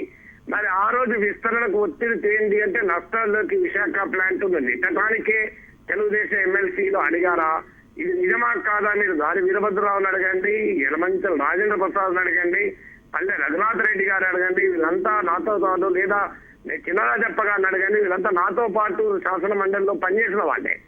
వాళ్ళే మరి విస్తరణ అడిగారు. ఇవాళ అదే విస్తరణ వల్ల నష్టం వచ్చిందని ఒక విచిత్ర వాదన పెడుతున్నారు. ఇక 3వది, విశాఖ స్టీల్ ప్లాంట్ కాంపిటీషన్ లో నిలబడాలి అంటున్నారు. చాలా కరెక్ట్ అశోక్ చెప్పిండు. కాంపిటీషన్ లో నిలబడాలి. కాంపిటీషన్ లో నిలబడటానికి మీరు టాటాలకు, జిందాలకోమో, ప్రైవేటు మైన్స్, మీరు కంపెనీలకోమో క్యాప్టివ్ ఐరన్ ఓర్ మైన్స్ ఇస్తారు. వాళ్ళే సొంతగా వాళ్ళ అవసరాలకు కావాల్సిన ఇనుప ఖనిజాన్ని తవ్వుకోవచ్చు. దీనివల్ల వాళ్ళు టన్నుకు, 1 టన్ను ఇనుప ఖనిజాన్ని, టన్ను ముడి పదార్థాన్ని 500 రూపాయలకే ఉత్పత్తి చేస్తున్నారు. కానీ విశాఖ స్టీల్ ప్లాంట్ కు 20 ఏళ్లుగా 30 ఏళ్లుగా అడుగుతున్నాం, ఇది స్టీల్ ప్లాంట్ కు సొంత ఇనుప ఖనిజం టన్నులు ఇవ్వండి అని. ఇవ్వకపోవడం వల్ల వాళ్ళు ఇనుప ఖనిజాన్ని 4,000 నుంచి 5,000 రూపాయలు ఖర్చు పెట్టి టన్నుకు ఉత్పత్తి చేయాల్సి వస్తుంది. ఇది మరి కాంపిటీషన్ వల్ల దెబ్బతిన్నదా విశాఖ స్టీల్ ప్లాంట్? మైన్ ఇవ్వకపోవడం వల్ల దెబ్బతిన్నదా? మీరు టాటాలకు, జిందాలకు, మిత్తర్లకు లేదా విదేశీ కంపెనీలకు మీరు మన ఐరన్ ఓర్ మైన్స్ ఇస్తారు. ప్రభుత్వమే పేరగా కేటాయించింది. వాళ్ళకేమి, వాళ్ళేం దాని డబ్బులు కూడా పెద్ద కట్టరు. మీరు వాళ్ళకేమో కేటాయించారు పారిశ్రామికీకరణ పేరిట. మరి విశాఖ స్టీల్ ప్లాంట్ కూడా కేటాయించండి. విశాఖ స్టీల్ ప్లాంట్ కాంపిటేటివ్ రేటుకు, చైనా కన్నా తక్కువ రేటుకు మీకు స్టీల్ ఉత్పత్తి చేస్తుంది. చైనా నుంచి రావాలంటే రవాణా ఖర్చులు ఉంటాయి. మీకు విశాఖపట్నం నుంచి గుంటూరు రావడానికి రవాణా ఖర్చులు అంత ఉండవు.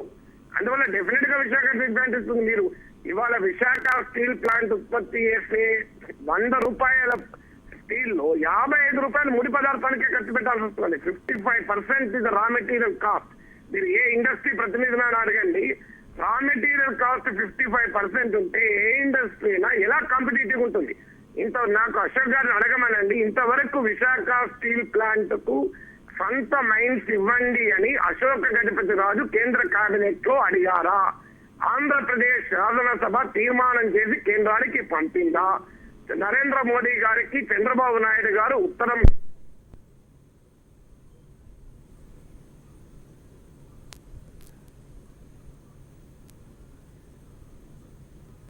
రైట్, సాంకేతిక కారణాల వల్ల కాల్ డ్రాప్ అయింది. మరోసారి మాట్లాడే ప్రయత్నం చేద్దాం ప్రొఫెసర్ కె నాగేశ్వర్ గారితో. ఢిల్లీ నుంచి గల్లీ లీడర్ల వరకు అందరూ మేక్ ఇన్ ఇండియా అంటారు, కానీ మేడ్ ఇన్ ఇండియా అంటే మాత్రం చిన్న చూపే. ఆంధ్రుల ఆత్మ గౌరవానికి అంతర్జాతీయ సాక్షిగా నిలుస్తోన్న అమరావతి నిర్మాణానికి మన ఉక్కు వాడనందుకు. రైట్, ప్రొఫెసర్ నాగేశ్వర్ గారు మళ్ళీ మనకు లైన్లోకి అందుబాటులోకి వచ్చారు. సార్, ఈ ప్రశ్నలకు సమాధానం చెప్పాలి కదా. ఇంకొకటి, మీరు ఇది ఒక్కటే చేపట్టారు అని అంటున్నారు అశోక్ గారు. ఎస్ఎంటీవీ చూసి ఉంటే ఈ మాట రాదు. మేడం, నిన్న హుదూద్ సైక్లోన్ వల్ల స్టీల్ ప్లాంట్ నష్టాన్ని చేపట్టా. మొన్న అసలు ఈ series save Vizag save steel plant నినాదంలో మొదటి రోజే మనం టేకప్ చేసింది ఏంటంటే ఈ సొంత గనులు ఇవ్వాలి, ఇది విశాఖ స్టీల్ ప్లాంట్ కాపాడాలి అన్న. ఇది ఇవాళ 3వ రోజు సక్సెస్ గా క్యాంపెయిన్ చేపట్టింది. సార్, ఇప్పుడు ఈ నష్టాల నుంచి గట్టెక్కించే, ఇప్పుడు 1400 కోట్ల నష్టంలో ఉన్న దీన్ని గట్టెక్కించే బాధ్యత రాష్ట్ర ప్రభుత్వానికి ఉంది. కానీ ప్రభుత్వం ఎందుకు ఆ దిశగా ఆలోచన చేయటం లేదు? అమరావతి నిర్మాణానికి విశాఖ స్టీల్ను వాడటంలో ప్రభుత్వానికి ఉన్న ఇబ్బందులు ఏంటి? ఎందుకు ఆ వైపు ఆలోచన చేయదు? ఇది మీరు అశోక్ గారు ఆఫీసర్ గా కూడా పనిచేశారు, నాకు మంచి మిత్రులు. ఆయనకు తెలియంది కాదు. మీరు ఒక ఐరన్ స్టీల్ కొనాలి, ఒక ప్రైవేట్ కంపెనీతో కొంటే కమిషన్లు వస్తాయి, అధికారులకు రాజకీయ నాయకులకు కిక్ బ్యాక్స్ వస్తాయి. విశాఖ స్టీల్ ప్లాంట్ కమిషన్లు కిక్ బ్యాక్లు ఇవ్వడం సాధ్యం కాదు, ఎందుకంటే ప్రభుత్వ రంగ కంపెనీ కనుక. అందుకే మీరు డిఫెన్స్ ఇది ఒక్క స్టీల్ ప్లాంట్ విషయంలో జరుగుతుంది అనుకుంటే పొరపాటు. మన Hindustan aeronautics limited light combat air craft తయారు చేసింది, ఎల్సీఏను. కానీ విశాఖ మన హిందుస్థాన్ ఏరోనాటిక్స్ లిమిటెడ్ కు డిఫెన్స్ మినిస్ట్రీ కాంట్రాక్ట్ ఇవ్వదు, ప్రైవేట్ కంపెనీలకు ఇస్తుంది. మన డిఆర్డిఓ అన్ని మిసైల్ తయారు చేసింది, కానీ మన డిఆర్డిఓ కు రక్షణ శాఖ ఆర్డర్లు ఇవ్వదు. ఆ ఆర్డర్లు ఎవరికి ఇస్తారంటే ప్రైవేట్ కంపెనీలకు ఇస్తారు. ఇట్లా నేను 100 ఉదాహరణలు చెప్తాను. మన బిహెచ్ఎల్ జర్మనీకి చెందిన సిమెన్స్ కంపెనీతో పోటీ పడి గోల్డ్ కాంట్రాక్ట్ తెచ్చుకుంది, కానీ మన బిహెచ్ఎల్ కు ప్రభుత్వాలు ఇవ్వవు, కానీ ఇంకా వేరే కంపెనీలకు ప్రభుత్వాలు ఇస్తారు. అంటే ప్రభుత్వాలు అన్ని ఇలా చేస్తాయని అనడం లేదు. ఇప్పుడు తెలంగాణ రాష్ట్ర ప్రభుత్వం విద్యుత్ కంపెనీలకు బిహెచ్ఈఎల్ తోనే పెట్టుకున్నది ఒప్పందం. ఆంధ్రప్రదేశ్ లో కొన్ని చోట్ల పెట్టుకోవచ్చు, నేను జనరలైజ్ ప్రిన్సిపల్ చెప్తున్నాను. అందువల్ల పబ్లిక్ సెక్టార్ కంపెనీస్ నుంచి ఆర్డర్స్ ఇస్తే మనకేం వస్తుంది అనేది పాయింట్. ఆమ్యామ్యాలు రావు. ఇది కాదని చెప్పమనండి. లేదు, అశోక్ గారు ఏమైనా రాష్ట్ర ప్రభుత్వం స్టడీ చేసి కాంపిటేటివ్ గా Visakha steel plant, Tata steel, Jindal steel, Mittal steel, China steel, America steel వీటి క్వాలిటీ అనాలిసిస్ చేసి విశాఖ స్టీల్ ఇన్ఫీరియర్ క్వాలిటీ అని చెప్పి తేల్చి యొక్క క్వాలిటీ అసెస్మెంట్ రిపోర్ట్ ఏమైనా ఉంటే తెలుగు ప్రజల ముందు పెట్టమనండి. అమరావతి నిర్మాణానికి పనికిమాలిన స్టీల్ తో కట్టమని మేము అనడం లేదు. విశాఖ స్టీల్ క్వాలిటీ తక్కువని తేలితే విశాఖ స్టీల్ ప్లాంట్ ను కాపాడటానికి అమరావతి నిర్మాణ క్వాలిటీని కాంప్రమైజ్ చేయమని అనడం లేదు. అందువల్ల Visakha steel plant quality assessment లో బాగా లేదని ఏదైనా టెక్నికల్ రిపోర్ట్ ఉంటే తక్షణం ఎమ్మెల్యే గారు రాష్ట్ర ప్రజల ముందు పెట్టండి, మేము హెచ్ఎంటీవీలో ప్రసారం చేస్తాం, అన్స్ ఇండియాలో పబ్లిష్ చేస్తామని రిక్వెస్ట్ చేస్తున్నాం. రైట్, మీరు చెప్తున్నట్టుగా సార్ ఇక్కడ సొంత గనులు అనేది ఒకటి లేదు విశాఖ స్టీల్ ప్లాంట్కి. ప్రైవేట్ సంస్థలకు ఇచ్చినట్లు రాయితీలు ఇవ్వరు, విస్తరణ సమయంలో నిధులు ఇవ్వలేదు, విపత్తులు మొన్న 2 ఏళ్ల క్రితం వచ్చినటువంటి హుదూద్ సందర్భంగా జరిగినటువంటి నష్టాన్ని పూరించలేదు. ఇన్ని కారణాలు మనకు కనిపిస్తున్నాయి. ఎందుకు ఇంత నిర్లక్ష్యం విశాఖ స్టీల్ ప్లాంట్ పైన? అంటే బేసిక్ పాయింట్ ఏంటంటే దాన్ని మనము, అందుకే మీకు ఒకటే పాయింట్ రఘురామ్ రాజన్ గారు ఇంతకు ముందు చెప్పింది కూడా మన స్టోరీలో రన్ చేశాం. మేక్ ఇన్ ఇండియా అంటున్నారు, మేక్ ఫర్ ఇండియా అన్నాడు ఆయన. Let us make for India. మనలో ఆత్మగౌరవం ఉండాలి. నేను నాణ్యత లేని స్టీల్ అయితే అమరావతి కట్టమని అనడం లేదు. నా ఇంటికి కూడా నేను విశాఖ స్టీల్ ప్లాంట్ స్టీల్ కనుక నాణ్యత లేకపోతే నేను వాడను. ఖచ్చితంగా నేను ప్రైవేట్ కంపెనీ స్టీలే వాడతాను. నేనేం నాణ్యత విషయంలో కాదు, మీరు తేల్చండి. విశాఖ స్టీల్ నాణ్యత లేదా చెప్పండి. నాణ్యత ఉన్నప్పుడు మీరు ప్రియారిటీ ఇవ్వమండి అని అంటున్నాను. కారణం ఏమని చెప్తున్నారంటే చైనా స్టీల్ చీప్ అంటున్నారు. చైనా స్టీల్ చీపే కావచ్చు, కానీ ఎందుకు చీప్ అవుతుంది చైనా స్టీలు? అక్కడ ప్రభుత్వం అక్కడ కంపెనీలు ఆదుకుంటుంది. ఇలా అమెరికా అగ్రికల్చర్ ఎందుకు చీప్ అవుతుంది? అమెరికా ప్రభుత్వం వాడుకుంటుంది. మనం కూడా అదే పని చేద్దామా? థాయిలాండ్ నుంచి రైస్ చీప్ ఉంటుంది, అందుకే మన బియ్యం మన కృష్ణా గోదావరి జిల్లాలో పండిన బియ్యం తినడం మానేద్దామా? నెల్లూరులో పండిన బియ్యం తినడం మానేద్దామా? మలేషియా నుంచి పామాయిల్ చీప్ అవుతుంది, మన అనంతపురంలో ఉత్పత్తి అయ్యేటువంటి వేరుశనగ నుంచి తీసే నూనె మానేద్దామా? అందుకే ఇలా అనంతపురంలో కదిరిలో 200 ఆయిల్ మిల్స్ మూతపడ్డాయి ఈ పని చేస్తున్నాం కనుకనే. అందువల్ల మన డొమెస్టిక్ ప్రొడక్షన్ బేస్ కూడా కాపాడుకోవాలి, చీప్ ఒకటి కాదు. రైట్, థ్యాంక్ యూ సార్ మీ విశ్లేషణ అందించినందుకు. బాబురావు గారితో మాట్లాడదాం. బాబురావు గారు, మన విశాఖ స్టీల్ నాణ్యత లేని స్టీల్ అయితే కాదు, దాని నాణ్యత మనందరికీ తెలుసు, ప్రపంచవ్యాప్తంగా కూడా దాని నాణ్యత గురించి తెలుసు. ఏ రాజకీయ ప్రయోజనాల కోసం దాన్ని పక్కన పెడుతున్నారని మనం భావించాలి?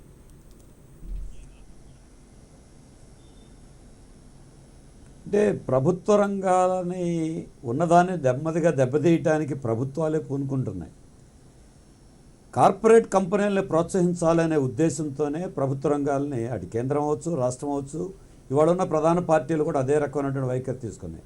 అందుకే కుంటి సాకులు చెప్పి లేకపోతే ఇతర వాదనలు ముందుకు తెచ్చి మేమేం చేయగలుగుతాం, అవి నిలబడలేకపోతున్నాయనేటువంటి ఒక పొరపాటు భావాన్ని తీసుకురావడానికి ప్రయత్నం చేస్తున్నారు.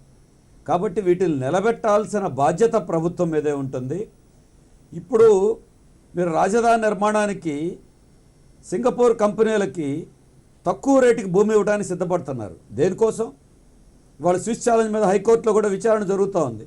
ఆ హైకోర్టు విచారణలో కూడా అడ్వకేట్ జనరల్ గారు మాట్లాడుతున్నారు, మనం పని చేయనటువంటి మన గాడిదల కంటే బాగా పనిచేసేటువంటి విదేశీ గుర్రాలే కావాలని చెప్పే పద్ధతిలో, అంటే ప్రభుత్వ ఆలోచనని ఇవి వ్యక్తం చేస్తూ ఉన్నాయి. రాజధానిలో యూకేకి సంబంధించిన Indo UK institute of health వాళ్ళకి గజం 1000 రూపాయల చొప్పున 200 ఎకరాలు కేటాయిస్తూ ఉన్నారు. అంటే ప్రైవేట్ కంపెనీలు విదేశీ కంపెనీలకేమో మీరు ఉపాధి కోసమో లేకపోతే అభివృద్ధి కోసమని మీరు రాయితీలు ఇస్తున్నారు. అదే రాయితీలని ప్రభుత్వ రంగానికి ఎందుకు ఇవ్వదు ఈ రాష్ట్ర ప్రభుత్వం, లేకపోతే కేంద్ర ప్రభుత్వం ఎందుకు ఇవ్వదు? అంటే ఉద్దేశపూర్వకంగానే ఇందులో కనీసం ప్రైవేట్ కంపెనీలకు ఇచ్చినటువంటి రాయితీలు కూడా ప్రభుత్వ రంగానికి ఇవ్వట్లా. కాబట్టి ప్రభుత్వాందే బాధ్యత. ఇవాళ అందుకే అమరావతిలో వాడటమే కాదు, రాష్ట్రంలో ఉన్న పోలవరం ప్రాజెక్టు మొదలుకొని అన్ని ప్రాజెక్టుల్లోనూ విశాఖ ఉక్కును వాడేటట్లుగా ఖచ్చితంగా ఒత్తిడి చేయాల్సిన బాధ్యత ఉంటుంది. రేపు విశాఖ కార్పొరేషన్ ఎన్నికలు కూడా జరగబోతున్నాయని చెప్తున్నారు. ఈ విశాఖపట్నం కార్పొరేషన్ ఎన్నికల్లో ముఖ్యమంత్రి గారు విశాఖ స్టీల్ ప్లాంట్ నిలబెట్టడానికి అమరావతికే కాదు రాష్ట్రంలో ఉన్న ప్రాజెక్టులన్నిటికీ ప్రభుత్వం చేపట్టే వాటికి మేము విశాఖ ఉక్కును వాడతామని హామీ ఇచ్చే విధంగా ఉండాలి. హామీ ఇస్తేనే ఎన్నికల్లో మీరు నిజంగా విశాఖ మీద ప్రేమ ఏంటో అర్థమవుతుంది. కాబట్టి ఆ ఎన్నికల్లో కూడా ఇది ఒక అంశంగా ముందుకు రావాల్సిన బాధ్యత ఉంది. ఇవాళ హెచ్ఎంటీవీ చర్చను తీసుకొచ్చింది. అక్కడ ఉన్నటువంటి ప్రజలు కానీ పార్టీలు కూడా ఖచ్చితంగా ఈ అంశాన్ని ముందుకు తేవాల్సిన బాధ్యత ఉంటుంది. ప్రభుత్వం వాళ్ళ మార్కెటింగ్ అంటున్నారు. శ్రవణ్ కుమార్ గారు టీడీపీ ఎమ్మెల్యే గారు చెప్పారు మార్కెటింగ్. ఇందాక నాగేశ్వర్ గారు కూడా చాలా బాగా చెప్పారు. మరి నిజంగా చంద్రబాబు నాయుడు మార్కెటింగ్ ఎందుకు చేయకూడదు? అనేక విషయాల్లో మార్కెటింగ్ చేస్తున్నారు. మీరు అమరావతి బ్రాండ్ అంబాసిడర్గా చెప్తున్నారు. అందుకే రాష్ట్రంలో ఉన్న ప్రభుత్వ రంగ సంస్థల్ని కాపాడుకోవటానికి ముఖ్యమంత్రి గారు బ్రాండ్ అంబాసిడర్గా ఉండి మన అమరావతికి వాడటమే కాదు, మా విశాఖ ఉక్కుని అన్ని చోట్ల వాడండి అని రేపు ఆయన విదేశాలు పర్యటనలు చేస్తున్నారు. విదేశీ ప్రతినిధి బృందాలు వస్తున్నాయి. అందరి ముందు కూడా మన రాష్ట్రం యొక్క గొప్పతనం రావాలంటే ఆయన ప్రభుత్వానికి కూడా మేలు జరుగుతుంది. మా రాష్ట్రంలో ఉన్న విశాఖ ఉక్కు యొక్క ప్రాముఖ్యత ఏందని చెప్పడం ద్వారా ఆంధ్రప్రదేశ్ ప్రభుత్వానికి కూడా ఒక గౌరవం దక్కుతుంది. కాబట్టి ఆయన ప్రయోజనం చూసినా రాష్ట్ర ప్రయోజనం రీత్యాలు చూసుకున్నా ఖచ్చితంగా దీన్ని ప్రభుత్వం ముందుకు తేవాలి. దానికి ఆయన ఆదర్శం చూపించాలి. దీనికి తక్షణమే నిర్ణయాలు తీసుకోవాలి. చాలా విషయాలు ఆగమేఘాల మీద నిర్ణయాలు తీసుకుంటున్నారు. మంత్రివర్గం రేపు 18వ తారీఖున సమావేశం జరుగుతూ ఉంది. కాబట్టి 18వ తేదీన జరగబోయేటువంటి రాష్ట్ర మంత్రివర్గ సమావేశంలో ఈ అంశాన్ని ముందుకు తీసుకొచ్చి మంత్రివర్గమే ఒక నిర్ణయం తీసుకోవాల్సిన బాధ్యత ఉంటుంది. మరి ఆయన ఇప్పటికైనా స్పందిస్తారని రాష్ట్ర ప్రభుత్వం స్పందించాలని చెప్పేసి కోరుకుంటున్నాం. రైట్ అండి బాబురావు గారు, ప్రస్తుతం మార్కెట్లో ఉన్న టన్ను వైజాగ్ స్టీల్ ధర 29,000 నుండి 30,000 వరకు ఉంది. అయితే చైనా నుండి దిగుమతి చేసుకుంటున్న స్టీల్ ధర కేవలం 23,000 రూపాయలు మాత్రమే. ప్రైవేటు ప్రాజెక్టుల టన్ను 24,000 వరకు కోట్ చేస్తున్నాయి. నిర్మాణ వ్యయం పేరుతో ప్రభుత్వ ప్రాజెక్టులకు ప్రైవేట్ స్టీల్ను వాడుతున్నారు. విదేశీ స్టీల్స్తో పోలిస్తే మన ఉక్కు ధర ఎక్కువే. ఇందుకు కారణం ఎవరు? మన ప్రభుత్వాలు కావా? రైట్, గుడివాడ అమర్నాథ్ గారితో మనం మాట్లాడదాం. అమర్నాథ్ గారు, రాజధాని నిర్మాణానికి విదేశీ కంపెనీలు తీసుకుంటారు, డిజైన్ల కోసం విదేశీ సంస్థల సహకారం తీసుకుంటారు. మన కంటి ముందే మనం పోరాడి సాధించుకున్న స్టీల్ ఫ్యాక్టరీ ఈరోజు నష్టాల్లో ఉంటే దాని వైపు కన్నెత్తి కూడా చూడరు. ఏంటి పరిస్థితి? సార్, మన గత చరిత్ర కూడా ఒకసారి మనం అందరూ కూడా నెమరు వేసుకుంటే 1999-2004 మధ్యలో ఎన్డీఏ ప్రభుత్వం దేశవ్యాప్తంగా చేసినటువంటి డిస్ఇన్వెస్ట్మెంట్ ప్రోగ్రాంలో దాదాపు 108 ఇండస్ట్రీస్, ప్రైవేట్ పబ్లిక్ సెక్టర్ ఇండస్ట్రీస్ని డిస్ఇన్వెస్ట్మెంట్ చేసినటువంటి సందర్భాలు మనకు గుర్తున్నాయి. అందులో దాదాపు 58 ఇండస్ట్రీస్ ఒక్క ఆంధ్రప్రదేశ్ నుంచే చేశానని చెప్పి గొప్పగా చెప్పుకున్నటువంటి చరిత్ర కలిగినటువంటి నాయకుడు చంద్రబాబు నాయుడు గారు. అందులో ముఖ్యంగా బాల్కో కానీ, నాల్కో కానీ, లేకపోతే మిగిలిన విశాఖపట్నానికి సంబంధించినటువంటి ఇండస్ట్రీస్ ఏవైతే ఉన్నాయో, ఆంధ్ర రాష్ట్రానికి సంబంధించినటువంటి హిందుస్థాన్ జింక్, అది కూడా విశాఖపట్నంలో ఉండేటువంటిది. దాంతోపాటు నిజాం షుగర్స్ కానీ, లేకపోతే ఆయిల్ ఇండస్ట్రీస్ కానీ, లేకపోతే ఆయిల్ మిల్స్ సంబంధించి కానీ, లేకపోతే కాటన్ మిల్స్ సంబంధించి కానీ ఎన్నో ఇండస్ట్రీస్ని డిస్ఇన్వెస్ట్మెంట్ వైపు తీసుకెళ్లినటువంటి ఘనత ఈ రాష్ట్ర ముఖ్యమంత్రి చంద్రబాబు నాయుడు గారు. ఈరోజు దేశంలో నరేంద్ర మోడీ గారి తర్వాత అత్యంత మార్కెటింగ్ చేయగలిగినటువంటి వ్యక్తి, అత్యంత పబ్లిసిటీ చేసుకోగలిగినటువంటి వ్యక్తి ఎవరన్నా ఉన్నారంటే ముఖ్యమంత్రి చంద్రబాబు నాయుడు గారు అని చెప్పి అందరికీ తెలిసినటువంటి విషయం. ఈరోజు విశాఖపట్నం స్టీల్ ప్లాంట్ని ఎందుకు మార్కెటింగ్ చేయరు? ఎందుకు దానికి బ్రాండ్ అంబాసిడర్గా మీరు వ్యవహరించరు? మీరే అమరావతిలో నిర్మాణం చేస్తున్నటువంటి రాజధానిని విశాఖపట్నం స్టీల్ ప్లాంట్ వాడకపోతే ఇంకా మిగిలిన రాష్ట్ర ప్రజలు ఎందుకు వాడతారు? మిగిలినటువంటి ప్రాంతాల్లో ఉన్నటువంటి ఇండస్ట్రీస్ వారు ఎందుకు దాన్ని ఉపయోగించుకుంటారు? అంటే దీంట్లో ఏదైనా లోపం ఉంది కాబట్టి అటు ఆంధ్రప్రదేశ్లో నిర్మాణం చేస్తున్నటువంటి క్యాపిటల్లోనే స్టీల్ ప్లాంట్ని తాలూకు స్టీల్ వాడకపోతే మనం ఎందుకు వాడాలన్నటువంటి ఆలోచన కూడా మిగిలినటువంటి ప్రజలకు కలిగేటువంటి పరిస్థితి కనబడుతున్నాయి. దాంతోపాటు ఈరోజు ఏదైతే దాదాపు 26,000 ఎకరాల్లో ఉన్నటువంటి స్టీల్ ప్లాంట్, ఈరోజు ఆ స్థానికంగా ఉన్నటువంటి యాజమాన్యంలో కూడా కొన్ని లోపాలు ఉన్నాయి. ఈరోజు అనవసరమైనటువంటి ఖర్చులకు సంబంధించి కానీ, లేకపోతే మొన్న ఇప్పుడు నరేంద్ర మోడీ గారు ఎక్స్పాన్షన్కి సంబంధించి దానికి సంబంధించి ఇనాగ్రేషన్కి వస్తారని చెప్పి దాదాపు 60 కోట్ల రూపాయలు ఖర్చు పెట్టినటువంటి దాఖలాలు ఉన్నాయి. ఎపెక్స్ కమిటీ అనేటువంటిది ఒక స్టీల్ ప్లాంట్లో ఉంటుంది. 7 యాజమాన్యానికి సంబంధించినటువంటి వ్యక్తులు, 5 యూనియన్, ఎవరైతే రిజిస్టర్ యూనియన్స్ ఉంటారో యూనియన్కి చెందినటువంటి వ్యక్తులు 12 మంది కలిసి ప్రతి 3 నెలలకు ఒకసారి కూర్చొని ప్లాంట్ తాలూకా పరిస్థితులు, ప్లాంట్ తాలూకా స్థితిగతుల మీద మాట్లాడుకొని జరిగేటువంటి నష్టాలకు కానీ లేకపోతే జరగాల్సినటువంటి చర్చ కూడా జరుపుతూ ఉంటారు. కానీ అలాంటిది సంవత్సరానికి కూడా ఒకసారి కూడా జరిగేటువంటి పరిస్థితి కనబట్టలేదు. క్యాప్టివ్ మైండ్స్, ఇందాక పెద్దలు నాగేశ్వర్ గారు చెప్పినట్టు క్యాప్టివ్ మైండ్స్ మీరు చెప్తున్న కారణాలు 1-2 కరెక్ట్ కావచ్చేమో కానీ అవే కారణాలు కాదు. అతిపెద్ద కారణాలు మనకు స్పష్టంగా కనిపిస్తున్నాయి. సొంత గనులు లేకపోవడం అనేది అతిపెద్ద సమస్యగా దీనికి మారింది. నష్టాలకి, కష్టాలకి, విశాఖ ఉక్కుకి. మా స్టీల్ ఎందుకు కొనరంటూ ఉత్తరాంధ్ర నిలదీస్తే అమరావతిలో కొలువుదీరిన సర్కారు ఏమంటోంది? మీ స్టీల్ రేటు ఎక్కువంటూ సమాధానమిస్తోంది. నిజమే కావచ్చు, కానీ ఆ పాపం ఎవరిది? సొంత గనులు లేక విశాఖ స్టీల్ ప్లాంట్ ఉత్పత్తి ఖర్చులు 55% ముడి సరుకుకే వెచ్చించాల్సి వస్తోంది. టాటాలకు, మిట్టలకు, జిందాళ్లకు, వీళ్లకు కాకుంటే విదేశీ కంపెనీలకు సర్కారే సొంత గనులు కేటాయిస్తోంది. కానీ మాకివ్వరా అంటూ వైజాగ్ స్టీల్ ప్లాంట్ ఏళ్ల తరబడి మొరపెట్టుకున్నా వినే నాథుడే లేడు. ఫలితం ఏమిటి? 500 రూపాయలు ఖర్చు చేయాల్సిన చోట 5,000 పెట్టాల్సి వస్తోంది. ఇక స్టీల్ ధర పెరగకుండా ఏమవుతుంది? ఇది వైజాగ్ స్టీల్ ప్లాంట్ పాపం కాదు, విశాఖ స్టీల్పై సర్కారోళ్ల శాపం. రైట్, బీజేపీ నగర శాఖ అధ్యక్షుడు నాగేంద్ర ఏం మాట్లాడారో ఒక్కసారి చూద్దాం ఇదే అంశం పైన. విశాఖ స్టీల్కి అంటే మార్కెట్లో కూడా చాలా మంచి పేరు ఉంది. ఎందుకంటే నాణ్యతా ప్రమాణాల్లో మిగిలిన స్టీల్ ప్లాంట్లకి దీని నుంచి ఉత్పత్తి అయ్యే స్టీల్ కానీ మిగిలిన ప్రొడక్ట్స్ ఏవైతే ఉన్నాయో వాటన్నిటికి కూడా మార్కెట్లో రేట్ ఎక్కువ ఉన్నా సరే ప్రజలందరూ కూడా నాణ్యత బాగుంటుందని చెప్పి కొంటా ఉన్నారు. ప్రస్తుతం ఏంటంటే ఆంధ్రప్రదేశ్లో కొత్త కన్స్ట్రక్షన్ చాలా వస్తున్నాయి. ముఖ్యంగా ఆంధ్రప్రదేశ్ రాజధాని అమరావతి ఏదైతే ఉందో అక్కడ కన్స్ట్రక్షన్ అనేది చాలా స్కోప్ ఉంది. అదే కాకుండా కొత్తగా ఇన్స్టిట్యూషన్స్ అనేక వస్తున్నాయి. ఆంధ్రప్రదేశ్కి అనేక ఇన్స్టిట్యూషన్స్ ఈరోజున వస్తున్నాయి, ఇండస్ట్రీస్ వస్తున్నాయి. వీటిలన్నిటిలో కూడా ఏంటంటే విశాఖపట్నం స్టీల్ వాడినట్టయితే ప్రస్తుతం లాస్లో ఉంది. 15-16లో వాళ్ళు స్టీల్ ప్లాంట్ వాళ్ళు లాస్ డిక్లేర్ చేయడం జరిగింది. ఇప్పుడు ఆంధ్రాలో వాడేదానికి విశాఖపట్నం స్టీల్ వాడినట్టయితే కొంతవరకు దానికి లాసెస్ కొంత తగ్గడానికి అవకాశం ఉంది. రైట్, ఇదే విషయంపై మనతో మాట్లాడడానికి ఫ్యాప్సీ ప్రెసిడెంట్ అనిల్ రెడ్డి మనకు ఫోన్ లైన్లో అందుబాటులో ఉన్నారు. అనిల్ రెడ్డి గారు, 1400 కోట్ల రూపాయల నష్టంలో ఉన్న విశాఖ స్టీల్ ప్లాంట్ను ఆదుకోవడానికి మనకు ఒక చక్కని అవకాశం, అంటే ఉన్నటువంటి నష్టాల నుంచి కొంతవరకు గట్టెక్కించడానికి ఉండేటటువంటి అవకాశం అమరావతి నిర్మాణంలో విశాఖ స్టీల్నే వాడాలి అనేది. ఈ నినాదాన్ని ఇప్పుడు హెచ్ఎంటీవీ తీసుకొస్తోంది. ఏమంటారు? డెఫినెట్గా అండి, ఎప్పటికైనా లోకల్ మ్యానుఫ్యాక్చరింగ్ ఏదైతే ఉంటుందో దానికి ఇంపార్టెన్స్ ఇవ్వాలనేది మొదటి నుంచి మనకు ఒక అది ఉంది. కానీ ఎప్పటికైనా కూడా ఈ పొలిటీషియన్స్ ఎక్కువ మట్టుకు ఏంటంటే బయట ఉన్న మ్యానుఫ్యాక్చర్స్ ను ఎంకరేజ్ చేయడము, వారితో ఉన్న లావాదేవీలకు ఉద్దేశించి పెట్టుకొని బయట వాళ్ళకి ఎక్కువ అవకాశాలు ఇస్తుంటారు.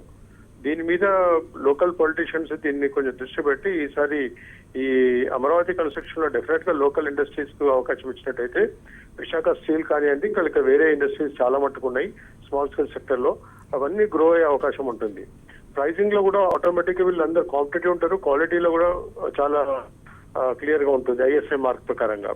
అయినా కూడా ఈ చిన్న వారిని ఎప్పుడు కూడా దృష్టి పెట్టుకోకుండా విశాఖ లాంటి వాళ్ళని వాళ్ళు పక్కకు పెట్టారంటే, వైజాగ్ స్టీల్ ప్లాంటర్స్ వాళ్ళు పక్కన పెట్టారంటే చాలా భారీ ఎత్తున లావాదేవీలు నడుస్తుంది మనం చెప్పుకోవచ్చు. ఎందుకు మనం మన సొంత కంపెనీల నుంచి మనం పోరాడి సాధించుకున్నటువంటి స్టీల్ ప్లాంట్ నుంచి వాడకుండా ఇతర దేశాల నుంచి, ముఖ్యంగా చైనా లాంటి దేశాల నుంచి స్టీల్ను మనం ఎందుకు తీసుకురావాల్సి వస్తుంది? ఎందుకు ఆ వైపుగా దృష్టి పెడుతోంది ప్రభుత్వం? ఇది ఇక్కడ చైనా అన్నప్పుడు ఒకటిసారి ఏమొస్తుందంటే మాస్ ప్రొడక్షన్ ఉంటుంది కాబట్టి భారీ ఎత్తున ప్రైస్ డిఫరెన్స్ ఉంటుందని తీసుకొస్తున్నాం అని చెప్తుంటారు. కానీ ప్రైస్ డిఫరెన్స్ అనేది ఏముండదండి. ఇక్కడ ఎప్పుడైతే క్వాలిటీ మీద దృష్టి పెట్టినట్టయితే మన లోకల్ కు ఉన్న క్వాలిటీ ఈక్వలెంట్ గా చైనా క్వాలిటీకి ఉంటుంది. తర్వాత అంత దూరం నుంచి ఇక్కడ తీసుకొచ్చే బదులు లోకల్ మనకు ట్రాన్స్పోర్టేషన్ ఎన్నో యాంగిల్స్ లో ప్రైస్ రిడక్షన్ అయ్యే అవకాశం ఉంటుంది. సో దీనికి ఇంపార్టెన్స్ ఇవ్వకుండా ఏదైతే ఎఫ్డిఐస్ ఓపెన్ అయినప్పుడు ఏదైతే ఇంపార్టెన్స్ ఉంటుందో, ఇతర దేశాల నుంచి మనం తీసుకొచ్చి రావడము పెట్టుబడులు అనేది వస్తుందో, అటువంటి సందర్భంలో ఎక్కువ మట్టుకు ఇతర దేశాల నుంచి తీసుకొచ్చే అవకాశం ఉంటుంది. అంటే ప్రాజెక్ట్ నిర్మాణాలు చేపట్టే కంపెనీలు కూడా తక్కువ ధరకు వస్తుంది కదా అని ఇతర దేశాల నుంచి, చైనా వంటి దేశాల నుంచి ఈ స్టీల్ను దిగుమతి చేసుకునే పరిస్థితి ఉంటుంది. ఒక నిబంధన అనేది ఖచ్చితంగా తీసుకొచ్చి ఇందులో విశాఖ స్టీల్ ప్లాంట్ నుంచి వచ్చినటువంటి స్టీల్నే వాడాలి అనే నిబంధనని ప్రభుత్వం తీసుకొస్తే ఏమైనా ఇబ్బంది ఉంటుందా? ఏం ఇబ్బంది ఉండదండి. దీంట్లో మెయిన్ గా ప్రాబ్లం ఏంటంటే, ఇప్పుడు ఎవరైతే ఇన్ఫ్రాస్ట్రక్చర్ డెవలప్మెంట్ చేస్తున్నారో వీరందరూ కూడా అవుట్ సైడ్ ఆఫ్ ఇండియా వాళ్ళు ఉంటారు. సో ఉన్నప్పుడు ఏంటంటే వాళ్ళకు అనుగుణంగా ఉంటుంది కాబట్టి వాళ్ళు బయట ఇతర దేశాలకు వెళ్ళి తెప్పించే అవకాశం ఉంటుంది కాబట్టి ఇతర దేశాలకు వెళ్ళి తెప్పిస్తుంటారు. కానీ స్టేట్ గవర్నమెంట్ ఎప్పుడైతే దీన్ని రిస్ట్రిక్షన్స్ పెట్టి లోకల్ మ్యానుఫ్యాక్చర్స్ కు ఫస్ట్ ఇంపార్టెన్స్ ఇవ్వాలి, లోకల్ మ్యానుఫ్యాక్చర్స్ కి ఇంత పర్సంటేజ్ కంపల్సరీ ఉండాలి అన్నప్పుడు వచ్చినప్పుడు దీనికి ఆటోమేటిక్ గా లోకల్ ఇండస్ట్రీని గ్రో అయ్యే అవకాశం ఉంటుంది, లోకల్ ఇండస్ట్రీకి అవకాశం దొరికే అవకాశం ఉంటుంది. అంతేగాని బయట ఇతర దేశాలకు వెళ్ళే అవకాశం లేకుండా కూడా చేయొచ్చు అది.